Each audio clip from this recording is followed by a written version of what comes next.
Did Isaac Asimov drop the sickest burns in sci-fi all the way back in 1950? Today I'm going to kind of give my answer to that question, as I'll be reviewing I, Robot by Isaac Asimov. Hello, by the way, my name is Roseanne, and this is my second YouTube channel. So let's go ahead and get into this discussion about I, Robot. At least 1 or 2 months out of the year, I don't feel well enough to read traditionally. So I listen to audiobooks. And last year, I decided to go ahead and listen to I, Robot by Isaac Asimov on audiobook. And I almost finished it and canceled my subscription to Spotify. Well, here it is like a year later, and I had just a few chapters left of the book. And I went ahead and joined Audible for a little bit and listened to the complete I, Robot. And I'll put up here who narrated it. Now, I don't think I, Robot was available on audiobook until 2004, when the film adaptation with Will Smith was released. But I just have to say right now that probably the sickest insults I've ever heard without any foul or offensive language came from this book. It was amazing. And in my opinion, it was probably the number one as far as insults. It has just the best that I've ever read in any books, let alone just sci-fi. If anybody's read this or listened to it, I guess audiobooks are still technically readings. So yeah, let me know in the comments if you were impressed by any of the insults in this book. It was really just great.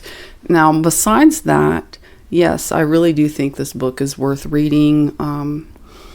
As someone who has lived through the 90s and early 2000s, it's kind of fun to see what Isaac Asimov had pictured for humanity and how different it ended up being. Now, if you don't know, Isaac Asimov passed away around the early to mid 90s. I'll put up here the exact year. So he's been gone for a while, and I know, in case anybody wants to leave a comment, I know that he was like a lecherous, dirty old man. I mean, he literally wrote the book about being a dirty old man and published it. So I do know that about him, and that has given reason for a lot of people to not want to, read his books or whatnot. And I understand that.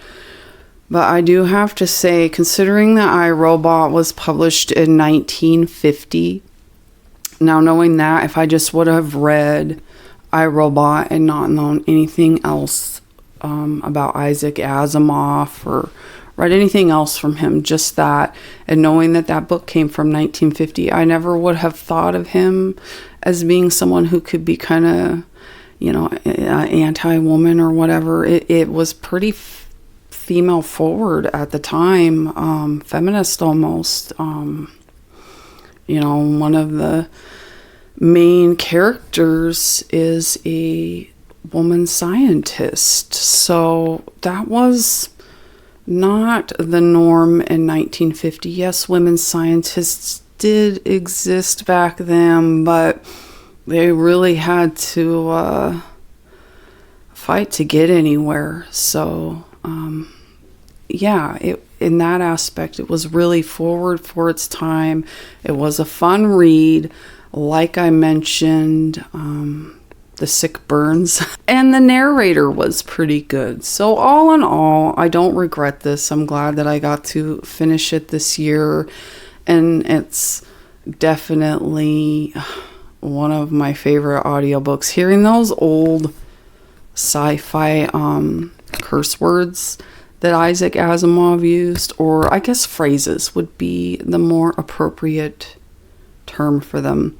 Things like a sizzling Saturn, jumping Jupiter, murderous Mercury. You know, it's just a lot of fun sometimes to read stuff like thoughts on iRobot on audiobook.